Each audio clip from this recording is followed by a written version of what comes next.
दोस्तों, ये दुनिया बहुत ही अजीब और विशाल है। अगर पूछा जाए कि दुनिया में सबसे खतरनाक चीज क्या है, तो जवाब होगा ब्लैक होल। एल्बर्ट आइंस्टाइन की थ्योरी और स्टीफन हॉकिंस की क्लासिफिकेशन के बाद हम इंसानों ने ब्लैक होल्स के तरह तरह के अनुमान लगाने शुरू कर दिए थे। आधुनिक साइंस से लेकर हॉलीवुड की फिल्मों तक हमने ब्लैक होल्स के तरह तरह के एजम्पशंस और एनिमेशन से अनुमान लगाना शुरू कर दिया था। पर अप्रैल 10, 2019 को सारे सवालों का जवाब मिल गया जब ब्लैक होल की तस्वीर पहली बार ली गई, जो M87 में स्थित थी और हमसे 53.5 मिलियन लाइट ईयर्स दूर है। इस ब्लैक होल का मास हमारे सूरज से 6 बिलियन टाइम्स ज्यादा है। तो आप सोच सकते हैं कि ये ब्लैक होल कितना बड़ा होगा। आज की इस वीडियो में मैं आपको कुछ ऐसी चीजें ब्लैक होल के बारे में बताऊंगा जिसके बारे में ना आपने सुना होगा ना आप जानते होंगे। तो इस वीडियो को आखिरी तक देखें और अपना प्यार बनाए रखें। ब्लैक होल स्पेस में एक ऐसी जगह है जिसकी ग्रेविटी यानी गुरुत्वाकर्षण बल इतना ज़्यादा है कि इससे कोई भी चीज़ बच नहीं सकती, यहाँ तक कि लाइट भी नहीं। क्या आपको पता है इस ब्रह्मांड में कुछ चीज़ें ब्लैक होल बन सकती हैं? अब आप ये पूछेंगे कि कैसे, तो मैं आपको बता दूं कि किसी भी चीज़ की डेंसिटी यानी सिंपल भाषा में कहें तो घनत्व जितना ज़्यादा होगा उसकी ग्रेविटी उतनी ही ज़्यादा होगी। ब्लैक होल एक डेंस ऑब्जेक्ट है जिसकी घनत्व इतना ज़्यादा है कि ग्रेविटी फोर्स बहुत ज़्यादा है, जिससे ब्लैक होल लाइट को भी अपनी तरफ खींच लेता है। और आप तो जानते ही हैं कि लाइट इस यूनिवर्स में सबसे तेज ट्रेवल करती है। तो आप खुद सोचो कि जब लाइट ही ब्लैक होल से नहीं बच पा रही तो चीज़ें जो स्पेस में हैं वो कैसे बचेंगी। कोई भी ऑब्जेक्ट को ब्लैक होल बनना तभी पॉसिबल है जब वो श्रिंक कर दिया जाए।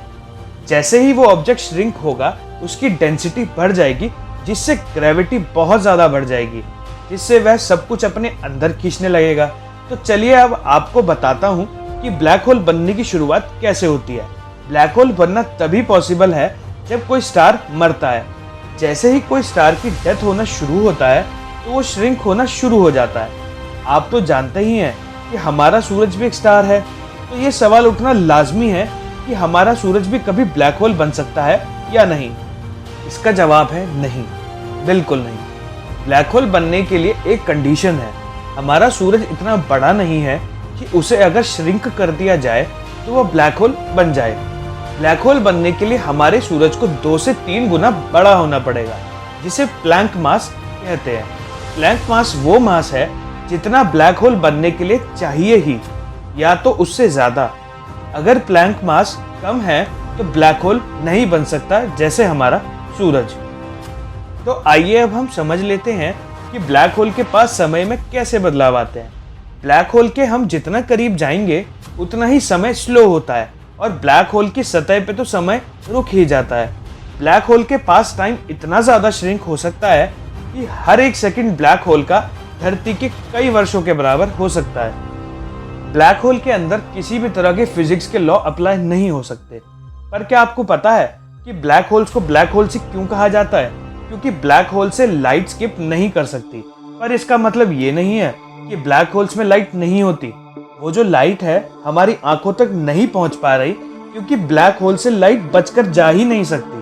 तो जब लाइट बचकर जा ही नहीं सकती तो आपकी आंखों तक कैसे पहुंचेगी? ब्लैक होल के पास अगर एक सेफ जोन में चक्कर लगाया जाए तो टाइम ट्रेवल करना भी पॉसिबल है।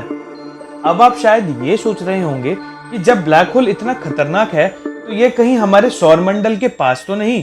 मैं आपको बताना चाहूंगा कि आप फिक्र ना करें। जो ब्लैक होल हमारे सबसे करीब भी है वो भी 1000 लाइट ईयर की दूरी पर है, जिसे अभी पिछले महीने 6 मई 2020 को ढूंढा गया है, वो भी यूरोप के कुछ एस्ट्रोनॉमर्स ने। ये ब्लैक होल धरती के इतने करीब है कि ब्लैक होल के डांसिंग नोट को आप बिना किसी टेलीस्कोप के भी देख सकते हैं। डांसिंग नोट किसी भी ब्लैक होल का वो हिस्सा होता है जिसमें ब्लैक होल अपने अंदर निकलने से पहले कुछ देर के लिए अपने चारों ओर घुमाता है। ये ब्लैक होल अतीत में ढूंढे गए ब्लैक होल से 3 गुना करीब है। एक थ्योरी के मुताबिक माना यह भी गया है कि इस यूनिवर्स की शुरुआत ब्लैक होल से व्हाइट होल में कन्वर्ट होने के बाद हुई थी। अगर आप व्हाइट होल थ्योरी के बारे में जानना चाहते हैं तो हमें कमेंट करके जरूर बताएं। और इस चैनल पे आप नए हैं तो इस चैनल को सब्सक्राइब करें और बेल आइकन को प्रेस करें। लाइक और शेयर करें जिससे कि आपके दोस्तों और फैमिली के लोगों को भी पता चल सके। आप मुझे इंस्टा, फेसबुक और स्नैपचैट पे फॉलो कर सकते हैं, लिंक डिस्क्रिप्शन में दिया हुआ है। मैं हूं आपका गौरव। मिलते हैं अगले एक्साइटमेंट और साइंस की थ्योरी से भरी हुई वीडियो में। Thanks for watching.